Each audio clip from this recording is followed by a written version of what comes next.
ang pambansang institusyon ng Pilipinas na nakatutok para magbigay alam sa mga kilos at kalagayan ng mga bulkan at mga tsunami? Ay, sasagot ka na, ano po? Feebox. Ano po? Feebox. Feebles. Okay. Genesis Smology. Sige, ano pong ibig sabihin ng Feebles? Philippine Volcanology and Seismology. Parang may kulang. Ulitin po natin, sir. Ang ibig sabihin ng Feebles ay... Lakasan niyo pong boses. Hindi ko ulitin po. Feebox, Philippine Volcanology and Institute, correct. Philippine Institute for Volcanology and Seismology. Philippine Institute Of Volcanology and Seismology. Seismology. Ayan. Feebles nga yung tinutukoy natin na pambansang institusyon. At ang ibig sabihin ng Feebles ay Philippine Institute of Volcanology and Seismology. 2,000 pesos!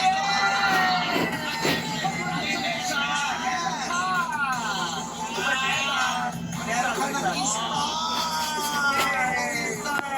nakaka-proud, di ba? Nakaka-proud ang may alam. Ganyan, thank you very much. Ayan, hanap pa tayo. Sino ba ang Dito gusto tayo, mo? dito naman tayo. Kay Mother. Ay, tama-tama, may cellphone ka. I-research mo kung sakasakali. Ano naman Ang ibig sabihin ng MMDA. Naririnig natin lagi yan. Yung MMDA, malaki ang kinalaman lalo na kung nakatira ka dito sa sa Maynila. Diba? Yes. Sila nakakalaga sa mga Yes. sa mga basura, sa mga kalsada, Yes. sa mga bahay, sa mga urban planning, sa mga baha, public safety, di ba? Lalo na pag may mga kalamidad, Correct. di ba? Maraming mandato maraming mandato at maraming ginagawang MMDA. Ano ibig sabihin ng MMDA? MMDA is Metro Manila Metropolitan Manila Development Authority.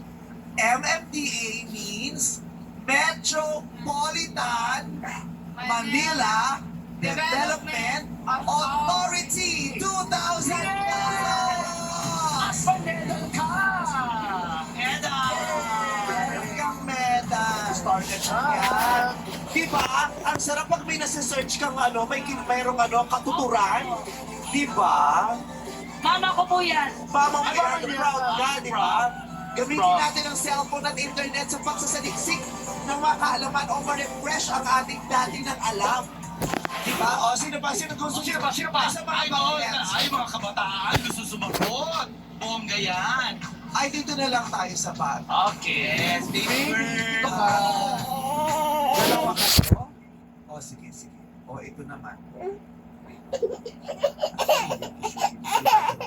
Dalawang bagay. Okay, ito naman. Ano? Sa Tagalog. Language. Ang sagot ko ay? Wika! Wika is correct! 1,000 pesos sa inyo mga baby girl. Teka lang, dali lang. Takot ako. Si Pabay? Tsaka din naman. Okay. Ano ang pambansang wika ng Pilipinas? Filipino. Ang pambansang wika ng Pilipinas ay ilakas mo anak? Filipino. Filipino. Ang unang titik ay letter F. F. Filipino. That is correct. Dalawang bata. Ha? Sa Carla de los Reyes Elementary School. Eskwela ka niya o Isabelo? Isabelo de los Reyes Elementary School, Manila, Tondo. Perfect. Tondo, Manila. Okay. Ayan, meron na kayong star. Stop it, anak.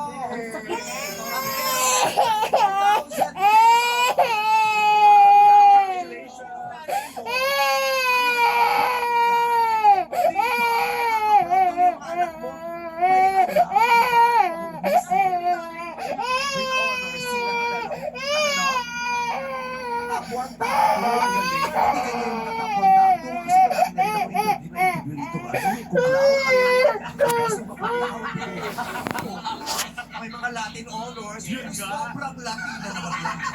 Yung ganun. Panindigin niyo, congratulations. We're very proud of you. Beautiful! Talino. Okay, saan tayo? O, dito na tayo. Okay, bawa ka na cellphone ko. Nasaan aking cue card? Ito natin. Ang dami mo ng sipon, anak ko. Sipon-sipon na si mami. Tayo. O, chikahin niyo sila. Ay, ano pangalan? Pangalan niyo po? Joy po, Joy. Si Ate Joy. Joy. Joy. Taga saan ka? Cebu. Taga Cebu, ah. Alam, pumunta ka lang doon para bumisita. Yes po. Ay, first time mo sa Showtime. Pangalawa na. Pangalawa. Okay, eto na. Pangalawa muna. Pangalawa. Swerte ka sa pangalawang harapan. Rito makadalawa ka kung ka ng 2,000 piso. Diba? Pagpatuloy ng rebound mo. Oo, bakit? Oo, Ano eh? ba? Lumulukot na kasi. Tulog. Ay, nasa tulog ako. Kunin natin yung I-touch natin yan. Okay. Eto ate, ang tanong Tanggalin ko. natin May yung cellphone ka Ha? ba? Okay. Don't search. Research. Ah. Mag-search kayo para kung di niya masagot, kayo ang makakakuha. Di ba? I-search nyo ito. Ang tanong ko, anong tawag dito? Ito ay isang parirala o isang ekspresyon na matalinghaga ang paggamit ng mga salitang nakapaloob. Ang kahulugan nito ay iba sa literal na kahulugan ng mga salita. Pwede pa po. Ito ay isang parirala o isang ekspresyon na matalinghaga ang paggamit ng mga salitang nakapaloob. Sige na, anak. Ang kahulugan nito ay iba sa literal Sige na, na last na, kahulugan last ng mga salita. Last na. Katulad nung ilaw ng tahanan. Yan, yung mga butas ang bulsa. Ano ang tawag dyan? So, we can